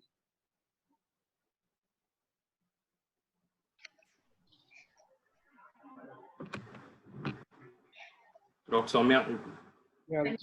Thank you, Dr. Diva Kant, Team YOSI and Team ENTOD for inviting me to be part of the webinar. I think we've discussed some very pertinent topics. The COVID pandemic is a difficult time for all of us, The Lancet review recently published a review documenting the psychological impact of the quarantine. And not surprisingly, a lot of patients or people who were quarantined showed a lot of psychological symptoms that included low mood, insomnia, anxiety, depression, and post-traumatic stress symptoms. These symptoms are worse in people with pre-existing mental health disorders. And considering the fact that we've all taken up medicine voluntarily, I'm not sure what it says about our mental stability. Just kidding. But it's very pertinent, and it's something that we have to be aware of. Health professionals are at the front line tackling the pandemic, and with the shortage of medical staff that is not only in India but across the world that we find now, it's very easy for medical professionals to become overwhelmed and stressed and experience burnout. So caring for the carers is more important now than it has ever been before. It might feel now like all bets are off, but it's actually very good for everybody to maintain a routine as much as possible. So psychologists encourage people trying to build resilience to maintain a routine of some sort. So this means eating meals at regular times, sleeping, waking up, and exercising at set times, because unstructured time can create boredom, and that can cause spikes in anxiety or depression. Another reason is that keeping a routine reduces decision fatigue, the overwhelm and exhaustion that can come from too many options. So try to stay close to your normal routine as much as possible. Not only will this keep you active, but it will be easier to readjust when things come back to whatever level of normalcy they do come back to. So this is a great time to start an exercise. I personally like to do yoga, and the best part is that this can be done indoors. This is a video here of Mrs. Naina Shetty performing Surya Namaskar. So if yoga interests you and you're just starting, probably you can start with doing some Surya Namaskar at home. And you could look up a few videos online and actually look out for tips to avoid stress to your ligaments and avoid injury. The most important part when you start doing yoga is that don't try to achieve what you see online, because there might be people who've been doing this for a long time. It's very important for you to take it slow so that you totally build flexibility and stamina over time. I also use an app to thank Surya Namaskar. It's called Sun Salutos. It's available for free online. Guided exercise apps that are available. Most of them are paid, but some modules might be free. For example, I've been told that the Nike Training Club is a great app. I don't use it personally, but I have a good friends. So part of the modules are free, while the rest of it you will need to buy. Distance training to work out with bands or just floor exercises.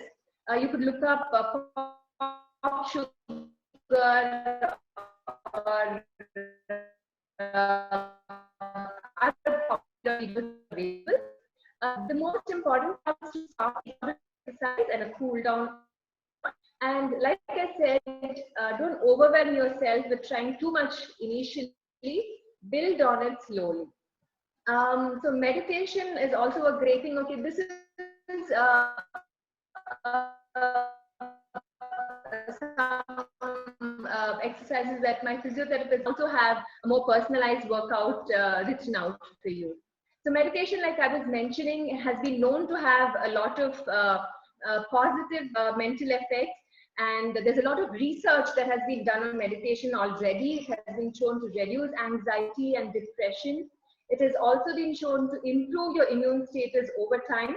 But if meditation is not for you, you could try something like pranayama or just deep breathing. Controlled deep breaths have been used to calm the mind down and to reduce panic attacks for over a millennia.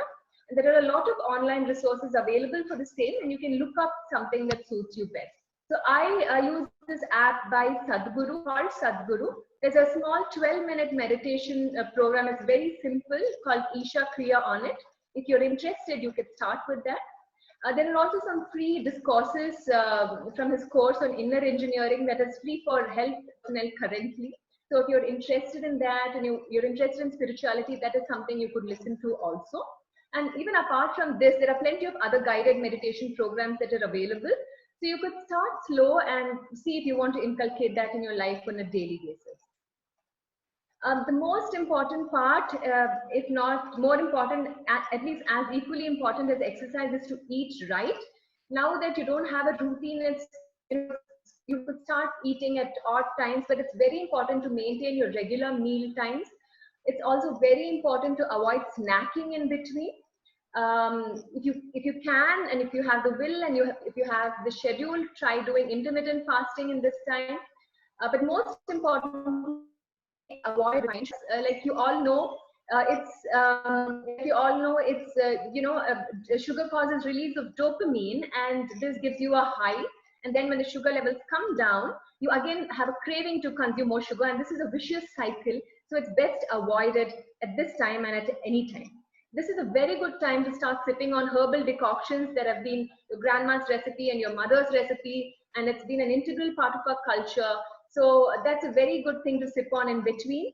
Also, curcumin, turmeric, ginger, garlic, pepper have been known to be immune boosters for a long time. So this is something you can include in your diet also. Try to get in touch with nature. If you live in the city and you don't have access to green open spaces, you could start something like a small garden or a small grow bag in your balcony. It will give you immense sense of satisfaction when you get to eat something small, and it will also reduce the carbon footprint of things you consume. Decluttering home, a chaotic home can lead to a chaotic mind, and it will start making you feel claustrophobic. Don't be obsessive about cleaning, but make sure things are neat and tidy. Also, avoid eating in bed and work at your regular workplace, because this again will kind of put you off your regular routine. Although we are doctors and we need to be updated, it's very important not to obsess about the coronavirus coverage. There is so much of information available and so many groups with updates. Try to schedule a time, maybe half an hour, where you can update yourself. But before changing anything in practice, make sure you clarify and cross-check whatever you learn with somebody credible. Try to stay in touch with people you love. Humans are social animals, and it's very difficult for us to not be in touch with other people. So make use of technology, stay in touch. Don't worry about things that you don't have. Reframe, I'm stuck, here to your family, to something inside. Stop focusing on the exterior and start focusing on the internal. Practice gratitude. Try to focus on all that you have right now versus all that you don't have. This is very tough in today's stressful time, but it will really help you, because positive thoughts lead to positive outcomes. If you feel like you're getting overwhelmed, you could try writing down what you feel. If it's anxiety or panic, whatever, when you write down what you feel, it will give you a new perspective, and it could help you see things better. While we've always aimed for perfection, it is important not to push yourself too hard. It's okay sometimes to cut yourself some slack. Also be kind and understanding to people who are holed up along with you, because they're all going through the same stress that you are going in, and try to find common ground as far as possible. If you feel like you are extremely anxious and you're not able to function, please seek out for professional help. Whatever your problems are, please discuss it with your peers, with your seniors, with your colleagues, with your family, and definitely you can come out with something that is a solution to your problem. Just like when people reached out and told that they didn't have food in the hostel, Tata group arranged for food packets, so something good will come out. Don't try to fight this battle alone. We're all in this together. So if you have any problem, please reach out to whoever that may be able to help you. So this is a lockdown for many people. For us doctors, it's a war, but nothing is going to change overnight. Take things as they come, prepare for it, and don't panic. Thank you. Thank you, Dr. Soumya. And I forgot to introduce you. So she's a cataract and refractive surgeon. She's practicing in Kur, and she's the honorary secretary of IMA Virajpeet as well. So there's a question, Dr. Neha, can you answer? This is regarding the corporate practice and how it has changed and how it will be affected in times to come. About the corporate practice, okay, I'm not sure if what I do strictly qualifies as corporate practice, but as Dr. Digvijay was saying, this is not the time post lockdown to compete with each other. I think when you think of the word corporate, you immediately think of the word competition, and that's why I brought this up. So, maintain a contact with your patients as of now, where, you have personal contact with them and you can follow up as it is. Is that what you meant, or is it with regards to your remuneration and your, because in corporates, a lot of doctors are on sharing basis, I believe, and they do not have an assured amount.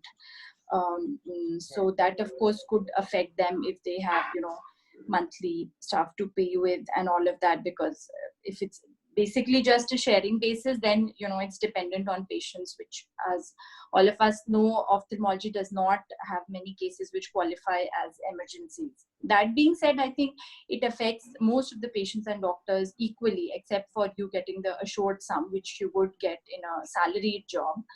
And that is where maybe your reserves would come in, and be patient for a couple of weeks.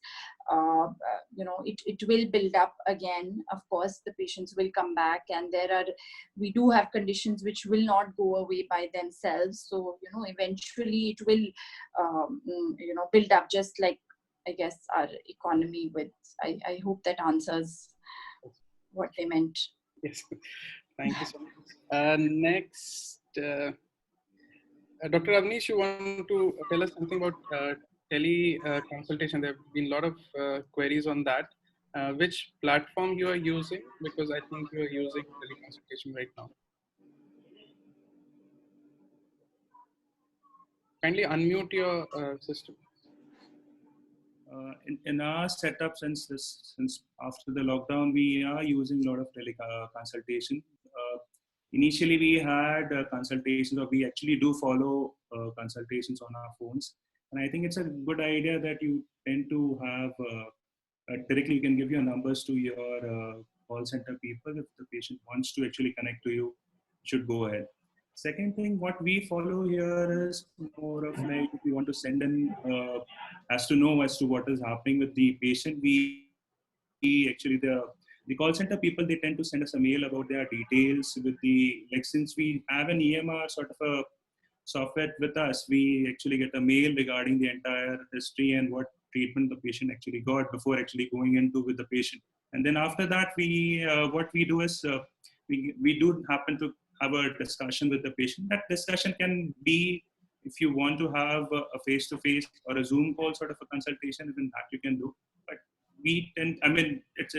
it's subjective to the person who's concerned.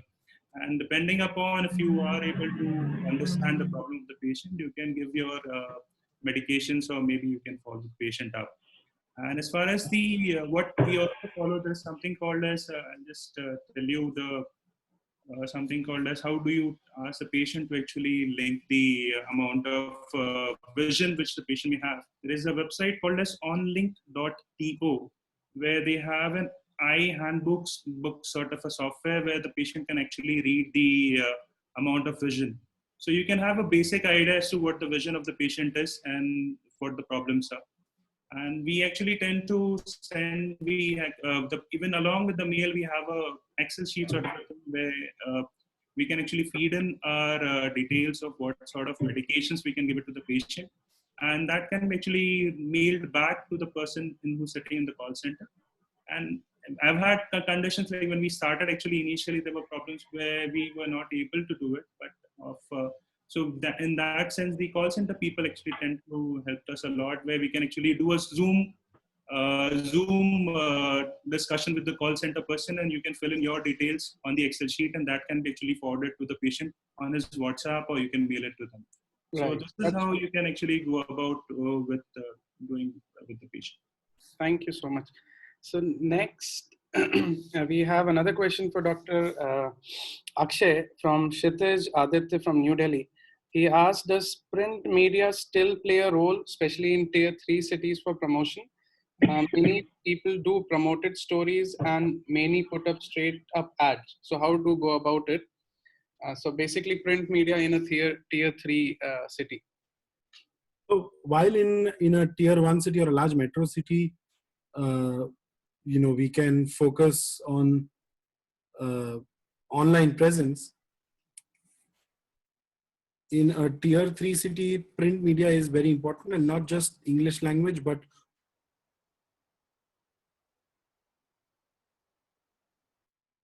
in the newspapers tend to have a far wider impact and a reach. It all depends on who your target audience is. So there is a very, very big role for print media even today. In terms of pushing ads, all the Facebook and Instagram have such, if you try to promote an advertisement, it allows you to choose your audience. In terms of if you're talking about cataract surgery, you want to look for people between the age group of 40 to 50 who would probably be the people whose parents are probably going to undergo cataract surgery and would be on Facebook. So you can choose your target audience and promote. Both of them have a role. Like you said, depending on your need and surroundings, whether it's a large city with a large number of people or online, or a smaller city where print media is more effective, you choose it to give more result. I'd like to add something. So I work in food, which I would say is tier 3, if not 4. So, so we've also found that radio is a great tool to reach out to people. We do, we do paper ads as well, which I think does make sense in smaller towns, especially the local papers. Radio, and I've never tried a local channel, but some people do that. Okay. So one question by Dr. Neelam Khatwani from New Delhi.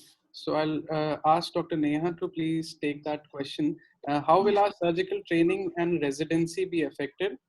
Residence cases and training has stopped. When can we resume the resident surgical training?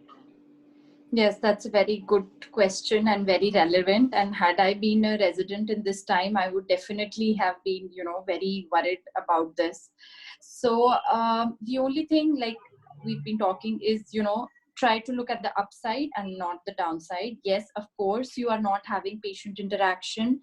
You cannot see cases and you cannot operate cases. Okay, that we know.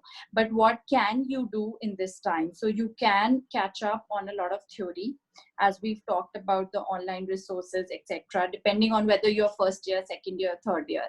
You can definitely, kind of catch up by about 3 to 6 months on your theory, depending on the stage where your thesis is at. If you are lucky enough to have a reasonable amount of data, you can start compiling that, because you'll not get this kind of time again. You can also, write something, publish something for, say, magazines or something. And as a lot of videos were discussed, I think that's a great online tool. I agree with Dr. Soumya when she said about the routine part, and I would suggest you do that in your residency aspects also. For example, just make a rough timetable. There's another 2 weeks of lockdown. Say you'll watch 2 surgical videos every day, one relating to cataract maybe, and one relating to a specialty. And at the end of 15 days, at least you would have seen 30 surgical videos well, which I agree, it's not the same as looking through a microscope, but in some cases it might even be better, because you will be seeing the edited and important steps only.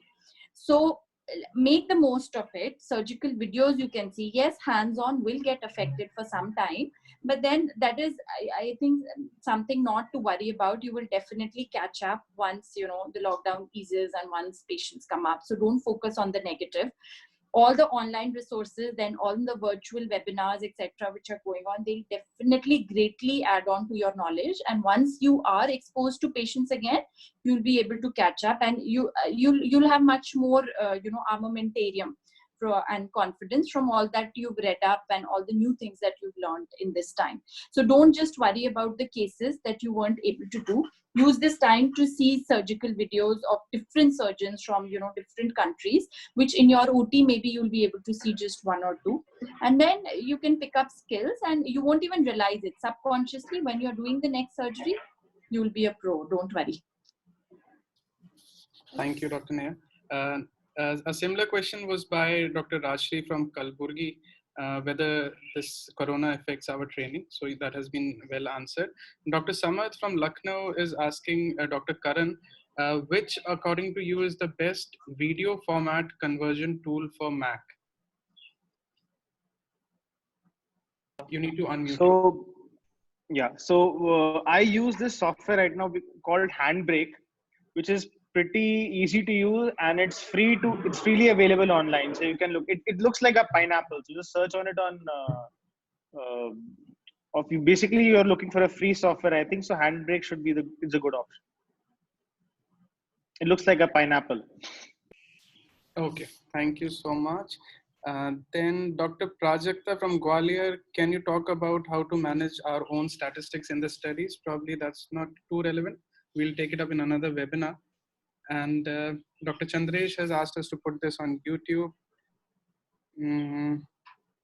Dr. Neeraj Kumar from Dehradun wants to know when will the lockdown end. Probably we won't be able to answer that.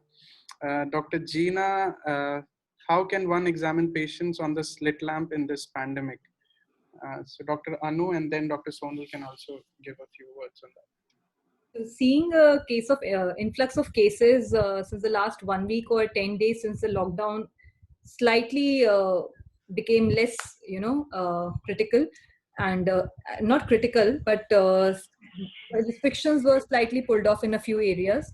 So we are seeing patients on slit lamp. We're maintaining a distance. The patient needs to cover his mouth with a mask, or if he doesn't carry a mask, provide a surgical mask from your end. If there's a shortage of that too, then at least he should cover it with a handkerchief. We're not letting the attenders come inside the OPD unless it's a very small child and the attender needs to hold the child.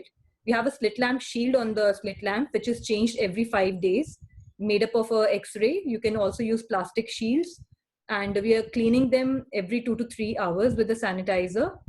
We're sitting on the other side wearing a mask ourselves. We're doing procedures like 90Ds instead of direct ophthalmoscopy on the slit lamp too. And once the patient has been seen, you make him sit again at 6 feet while you're explaining the condition or explaining the medications. After the patient goes away from your OPD, sterilize the slit lamp, the chin rest and the headband, and the areas that were touched, and sanitize your hands too. I think that answers the question. Dr. Sonal, do you want to add something to that? Or? I think she's covered everything. Right. And we can move on to the next question. You can take this question as well from Dr. Nupur Goel from Mumbai. How feasible it would be to organize free eye camps post-lockdown? I think it would be quite overwhelming to even imagine how to organize a free eye camp right now. But I think in the days to come, we will need to provide more charitable services to the people who need them the most and have not been able to reach hospitals due to the stoppage of the public transport system, and due to the fact that a lot of patients will be missing out on their regular appointments as well. So I think social distancing will obviously have to be maintained, and this all comes into play much after the lockdown period will end. And that's a very, very pertinent question, Dr. Nupur. And I'm thanking you for asking that. It's, I think, something which AIOS will have to be helpful in providing us with guidelines. Thank you so much. And to Dr. Digvijay, Dr. Archana Singh from Pune has asked, can you recommend any good teleconsultation apps? Yes, there are certain teleconsultation apps currently that are working. I think no financial interest there, but there is Practo, which has its app. There's Meadow, I think Doc Prime. You can in fact just simply, if you have your own website, you can put a page on that, which is like a submit query page, or share your telephone number and consult via WhatsApp or FaceTime or Skype. But these are the apps that you could use, which are relatively popular among the patients from where they ask questions. I think that should suffice. And another question, Dr. Soumya can take it. Subodh Purohit from Yavatmal, he's asking, should we increase the fees in our OPD or OT post the lockdown? What's your take on that? Is this for me? Yes, please. Yeah, okay. So I think that's really subjective. I think it's okay to increase it by, like 50 rupees in India, because more on gloves and sanitization and things like that. I think it's fair to increase it, but probably if you do, I think you could also have an understanding with your staff that somebody that is unaffordable or somebody that cannot afford your fee comes by, you can make an allowance for them. And also depends on how much you're charging already. If you're already charging lesser compared to people that are practicing around you, then I think it makes sense to step it up so that you're at par. But also I think it's okay to increase it, but have a small allowance for people who can't afford. I think I'll come in here and also say that I think on the other hand, one should not now be aiming at reducing your fee to try to get more patients, because that's not the right thing to do at this time. So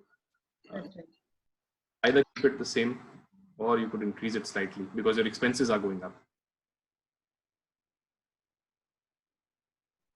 Sorry. Dr. Prashov Mohan from Ernakulam has asked, aren't you increasing the risk of cross-infection by wearing gloves? So, Dr. Annu, can you take that? The gloves need to be sanitized too. It is not that you wear the gloves once and then, you continue wearing the same gloves, seeing multitude of patients or 10 patients in a day and then remove those gloves. You're protecting yourself by wearing that one pair, but in between the cases, you need to sanitize those gloves too. Yeah, I'd like to add on that it's probably easier to chemically sterilize your gloves in between patients, although you will be using a lot of sterilium or whatever you're using. But if you did the same thing for your hands, and if you were to wash it between every patient, I think we'd end up with a lot of problems ourselves. So that's just a way of avoiding you from exposure to sterilium multiple times. But if you have a very busy OPD, probably you could change your gloves after a couple of patients. But I don't think we can wash hands after every patient like 30 times a day. I mean, it comes with it. Okay, there's a question from Dr. Aditi from Gujarat, Aditi Tripathi. She's asking, what's your take on ophthalmologists working in a charitable setup or trust hospitals? Because social distancing and screening of patients is in such setups. And what will be the new normal in such setups post-COVID? Do you want me to take that? Sure, please. So I'm currently working in a government setup. So we see multitude of patients similar to a trust setup. But right now with the government restrictions, we're not encountering most patients. Some of the patients who do come in just walk by because OPD cards are as such not restricted. We try to counsel them as much as possible. Giving a lubricant once will encourage them to keep coming back, even if you're not seeing them thoroughly, in case it's not an emergency. So we try to counsel them while making them sit at a distance. However, once this COVID period, the lockdown period is over, I think the social distancing would be the most important thing that needs to be taken care of, and avoiding queues. So probably the hospitals could limit their registration to a particular number, like 50 patients per day or 100 patients per day. It's just a thought. And one patient at a time needs to be seen, because we cannot risk a sudden surge in the cases. Of course, surgeries, increasing the number of surgeries, and those will take time even in a trust hospital. But the OPD load might suddenly increase, and that needs to be taken care by the administration by limiting the number of registrations in a day.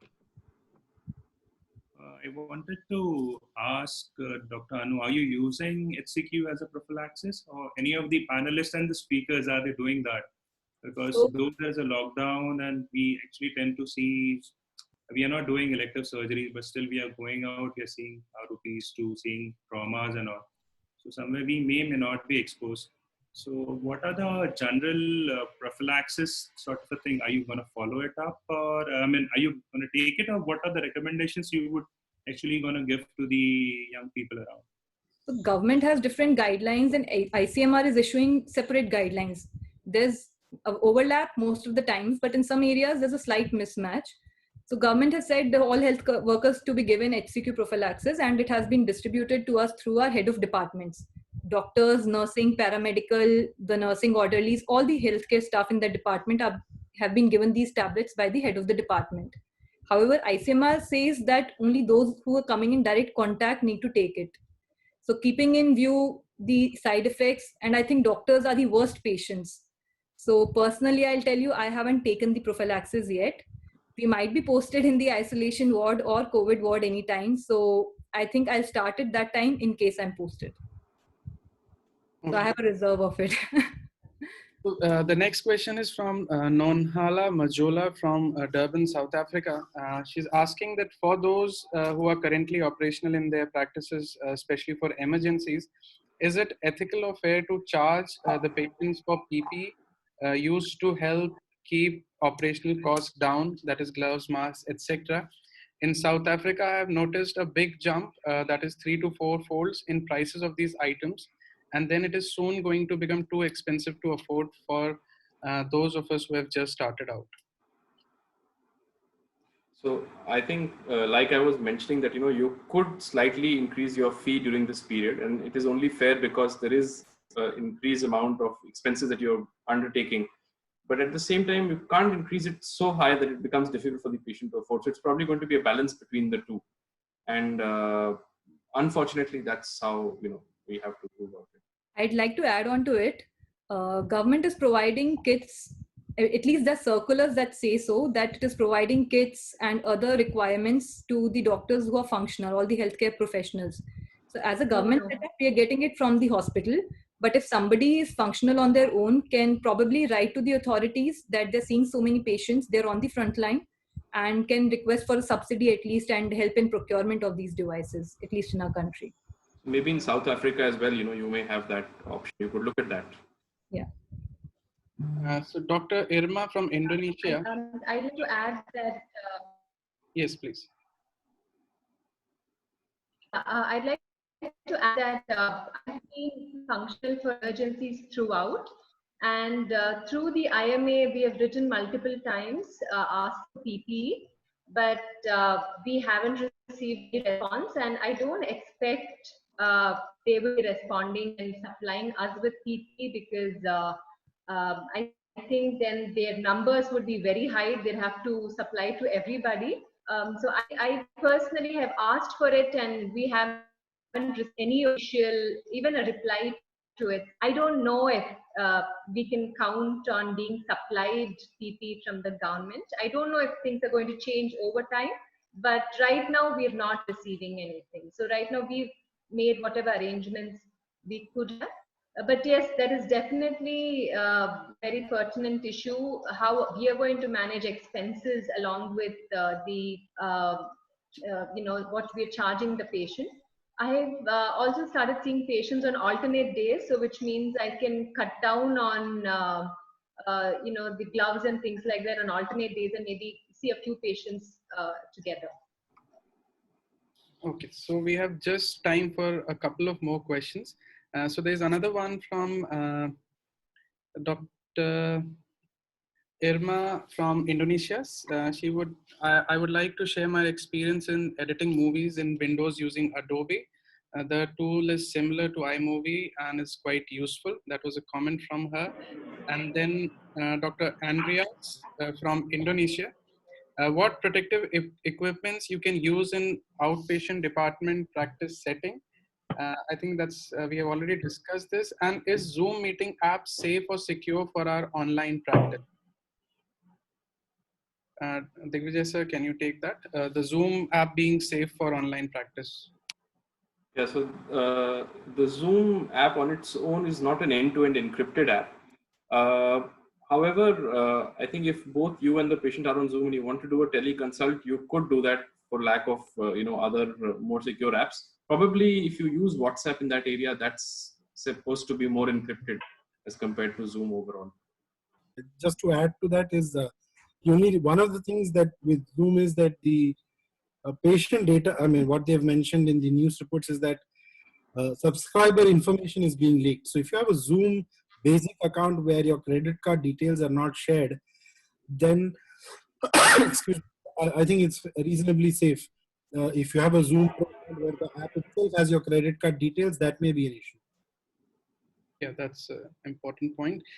And another one from Andrea Surya. Dr. Awaneesh can take this. I'm Dr. Andre from Indonesia. In this COVID-19 era, how we should perform ROP screening? Please share your experience. I think you have done a couple of ROP screenings.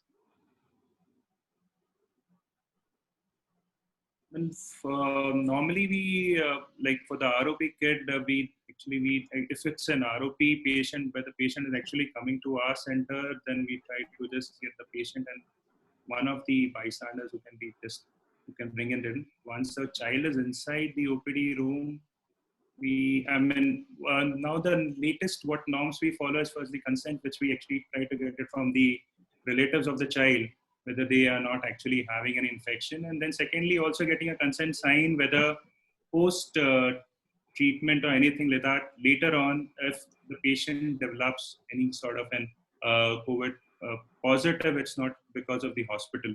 So once that is done, I think then we are able to actually go through with examining the child. We do tend to, like in our setup, what we do is we do tend to have an N95 mask and everything.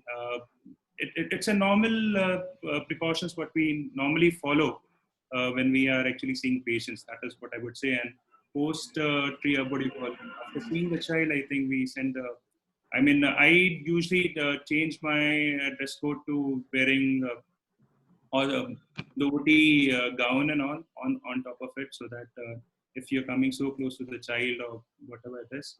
So I do tend to change it to that, and maybe after examining the child, I go back to my civil dress. This is what it is. Thank you. And the last question is Dr. Jerome from Manila. How do patients pay in telemedicine? Dr. Digvijay? There are, yeah, that is a good question. So there are, if you're using a telemedicine provider or an app, then they make a payment through that. Or you could use your, wallets or share your account details with them, and they could, pay in that, and then you could proceed with your teleconsultation. Most of the times, the providers would have a prepayment done prior to engaging you through their app. Thank you so much. I think we'll end the questions and the webinar here. Any final comments from anybody? We have another couple of minutes. Yeah, I just wanted to share about an e-learning app, which is ESCRS iLearn. And ESCRS iLearn has several modules. For this month of April 2020, they have made it free for all ophthalmologists all over the world. And the e-learning app has certain modules, which are refractive surgery, cataract, and they have questions in between and at the end also, and you get a score and you get a certificate. I think it's very useful for learning at the end of the day, because all the other apps do not have a method to get a score and a test. And you can do it on your own time as well. And the resource is free right now, so I think you should use it. Okay, thank you so much. So somebody had asked about the oculoplasty website that I had mentioned in the last. So that is ophthalplastics.com, ophthalplastics.com. That was recommended by Dr. Akshay Nair.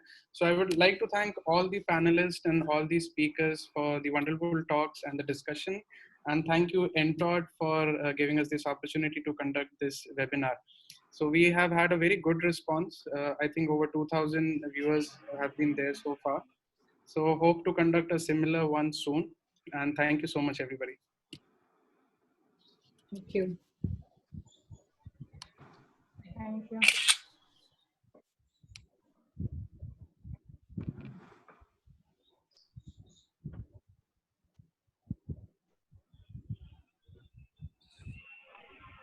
I think we're off live now, Raman.